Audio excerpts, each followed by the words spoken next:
Saludos amigos y hermanos, bienvenidos a nuestro repaso general de la lección número 11 titulado Apresado y Juzgado. Esta lección tiene como base tres grandes aspectos importantes a analizar durante esta semana y el capítulo 14 del Evangelio de Marcos. Oremos. Querido Padre, gracias por tu palabra en esta hora. Bendícenos al repasar esta lección tan importante en el nombre de Jesús. Amén.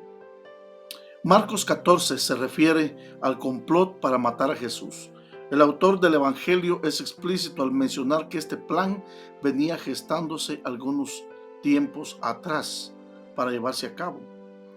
De esta manera, el deseo de los enemigos de Jesús era darle muerte, y de esa forma comenzó a adquirir esa siniestra manera. Marcos 14:1 dice que los principales sacerdotes y los escribas procuraban prender a Jesús por engaño y darle muerte. Y en Marcos 14, en todo el capítulo, se narran acontecimientos de la traición de Jesús y su condena por parte de los líderes religiosos. Por lo tanto, el estudio de esta semana, mi querido hermano y maestro de escuela sabática, analiza tres acontecimientos importantes en los días de vida última de Jesús.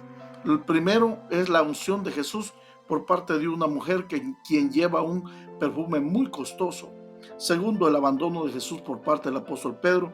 Y tercero, el sufrimiento de Jesús como cumplimiento de la profecía. Analicemos cada una de estas partes.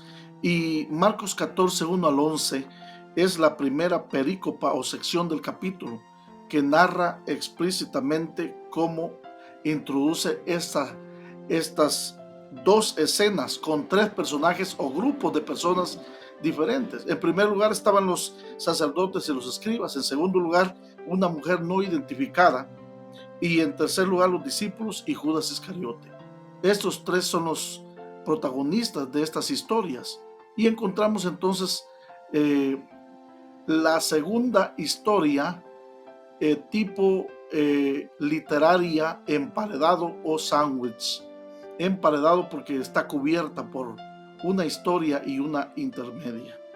A partir de este grupo que está dispuesto a pagar una cantidad considerable de dinero para darle muerte a Jesús, aparecen cuán corruptos se habían vuelto los líderes del templo de Israel.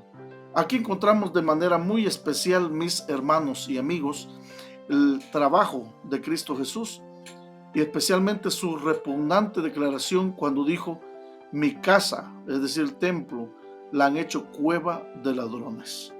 Aquí encontramos, mis hermanos, en mucha gente con espadas y palos de parte de los principales, y esa declaración de parte de los principales sacerdotes es importante porque ellos habían pagado para que esa muchedumbre llegara a prender a Jesús. A la luz de estas conjeturas es interesante que nosotros podamos reflexionar. Y el segundo personaje es una mujer no identificada en este evangelio.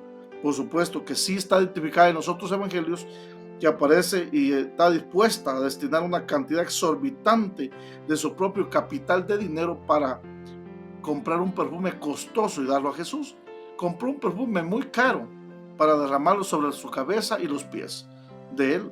Los discípulos estimaron que el perfume valía una gran cantidad de dinero, más de 300 denarios. Un denario era la moneda básica romana. Parece que equivalía al jornal de un trabajador promedio, de acuerdo a Mateo 21 al 16.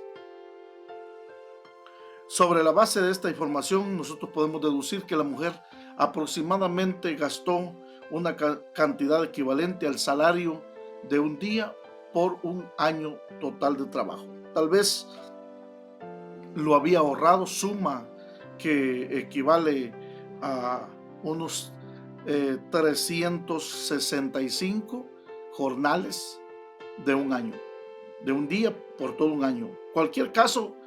En cualquier caso era mucho dinero. Los personajes de la tercera escena, ya vimos la del complot para matar a Jesús, la mujer que lleva el perfume, y ahora los personajes de la tercera escena, como se han señalado, son los discípulos y su relación con Judas. A diferencia de esta mujer anónima, el autor sí señala que es Judas el que va a vender a Jesús y consideran que el perfume es demasiado caro desperdiciarlo en Jesús. Sin embargo, este perfume podría haberse vendido por más, dice, de 300 denarios y haberse dado a los pobres, aunque el dinero no era suyo. Culparon y desacreditaron a la mujer por haberlo derrochado, pero Judas estaba dispuesto a recibir dinero para entregar a Jesús, de quienes también tramaban su muerte. Marcos no da detalles acerca de la negociación, ni dice el precio de la muerte de Jesús. Lo que sí sabemos por el Evangelio de Mateo es que Judas preguntó a los sacerdotes: ¿qué me quieren dar si lo entrego? Eso lo dice en Mateo 26:15. Y ellos le asignaron 30 monedas de plata. La expresión 30 monedas de plata es una traducción del griego, una traducción que significa triaconta, arguria. Una de estas argirias equivalía a 4 dracmas. La dracma era la moneda griega estándar o básica, equivalente al valor del denario romano. Es posible que fuera este tipo de moneda lo que pagaron a Jesús, pagaron a Judas para entregar a Jesús. La cantidad pagada por los sacerdotes y aceptada por Judas era mucho inferior a la que la mujer pagó para el perfume valioso, costoso que derramó en la cabeza y los pies de Jesús.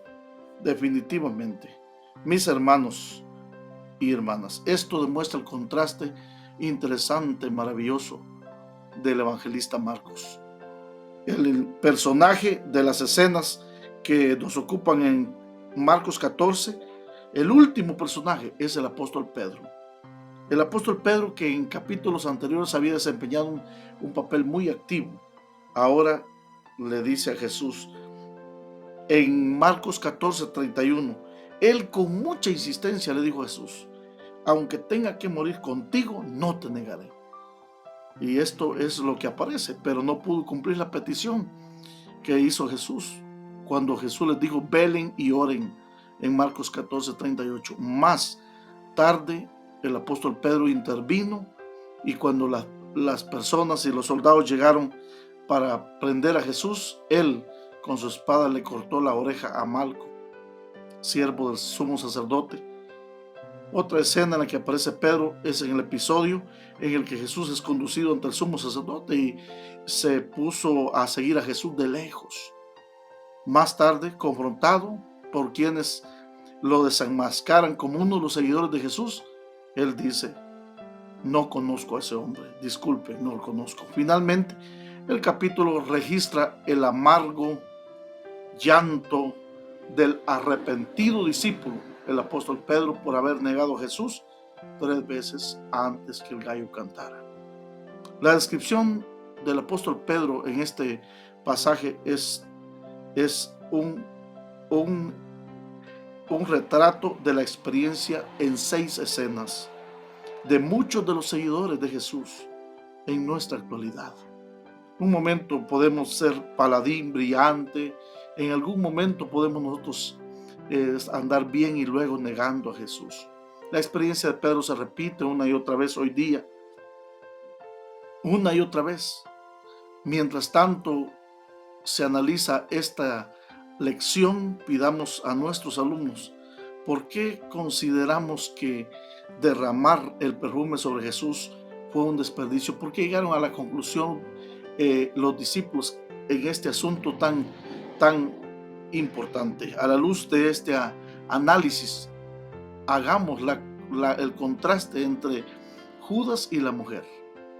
Las palabras dichas con indignación: ¿por qué se pierde esto?, recordaron vívidamente a Cristo, el mayor sacrificio jamás hecho, el don de sí mismo en propiciación por un mundo perdido, libro deseado de todas las gentes. ¿Ha pensado usted en la razón por la que Judas traicionó a Jesús? ¿Ha pensado usted en la razón por la que aquella mujer llevó ese perfume tan costoso como ofrenda para Jesús? Judas razonó que si Jesús había de ser crucificado, el hecho acontecería de todos modos. Su propio acto de entregar al Salvador no cambiaría el resultado. Imagínense, si Jesús no debía morir, el único que haría sería obligarlo a librarse. En todo caso, Judas ganaría algo por su traición. Calculaba que había hecho un buen negocio traicionando a su Señor. Mis amigos y hermanos, ya con esto pasamos a la penúltima lección de este trimestre y pidámosle al Señor que nos ayude. Oremos. Querido Padre, gracias por tu palabra. En esta hora bendícenos siempre al reflexionar en ella y a obtener lecciones importantes para nuestra vida espiritual. En el nombre de Jesús. Amén.